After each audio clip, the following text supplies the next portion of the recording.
everyone, welcome back to Book Review. Last week we said we'll be reviewing Everything Everything, so today we'll be looking at the YA novel. And fortunately we'll be joined by the author of Everything Everything, Isa Ansari. Isa, how are you doing? I'm doing great. I'm glad to be here. Okay, that's good to know.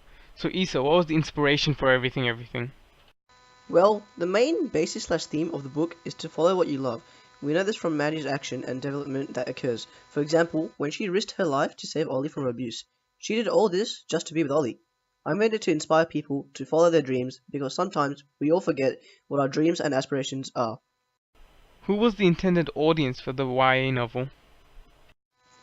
Initially, I made the book for teenagers and young adults because it is a time in life where people are most confused about their identity. But the more I think about it, the book is intended to everyone because I wrote the book because I was inspired to so by that principle. Anyone can be inspired. Why do you think your novel has been so successful and profitable? I believe that the reason it has been very successful is because of the relatability of the book, because successful books have to relate to the audience in one way or another, especially in a YA novel where the main audience is teenagers. So, appealing to the teenager's life and thoughts by bringing them into the book is the main basis of a YA novel. Why would you want to bring the readers into the world of Everything Everything? Going back to the previous topic, a good and successful book must be relatable. And to achieve that, the reader must feel like he or she is in the book at the time of occurrence, or at least feel like they have been in a similar situation before. Can you go more in depth on the literary devices and language conventions? Sure, What are some of the literary devices you used and how did it affect the audience? I use a lot of similes, metaphors, and imagery to try bring the reader into the world of Everything Everything. When Maddie said, "My throat is blocked like I've swallowed a stone," I have specifically done this because I feel like all teenagers have at a point in their life felt that feeling, from either being nervous or scared. The metaphor, "his body forms a cage," was used again because I feel like most teenagers have had a sad point in their lives where they have wanted to close themselves up externally and or internally. Interesting. What else have you done? Using hyperbole and repetition is also a really effective way to bring the reader inside the book. "Someone has put me in a hot oven and locked the door" is one of the hyperboles I use to describe Maddie's reaction when her allergies kicked in.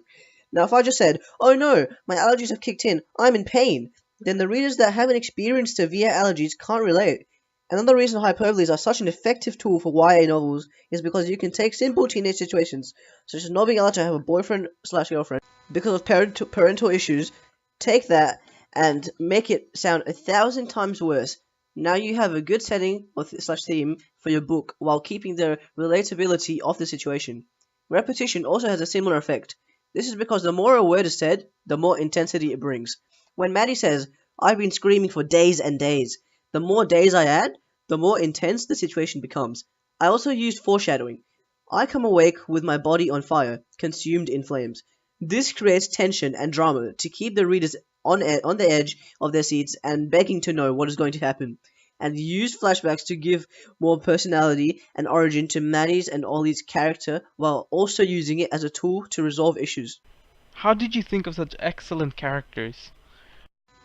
Maddie and Ollie are the main characters of the book, especially Maddie. What I have essentially done to her is I have given her two different characteristics. By doing this, I achieve many things. I have given her a sense of growth throughout the novel. When Maddie rushed outside to help Ollie, it was a scene in which the readers could see that she has adopted a new persona. We know this because Maddie, a girl that has listened and obeyed her mother for so long, has finally rejected her.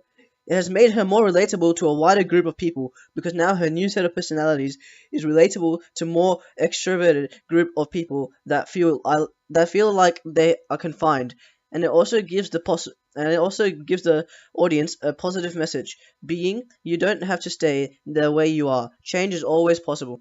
Now, Ollie was made to be the prince in shining armor for Maddie, so you could say this book is loosely based off the cliche prince saves princess. Ollie's characteristics were made to be comforting and funny, a person you would want to be with. But by me giving him a tragic backstory, it gives him more personality, making him Ollie, not just the prince.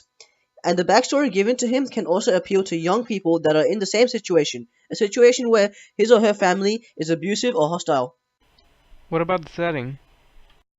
Each of the settings in the novel was made to go with Maddie's personality at the time.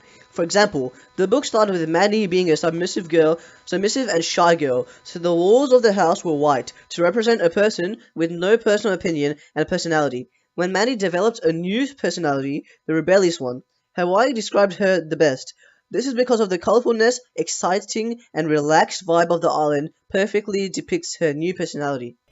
What have you done well in the book, and what do you think you can improve on?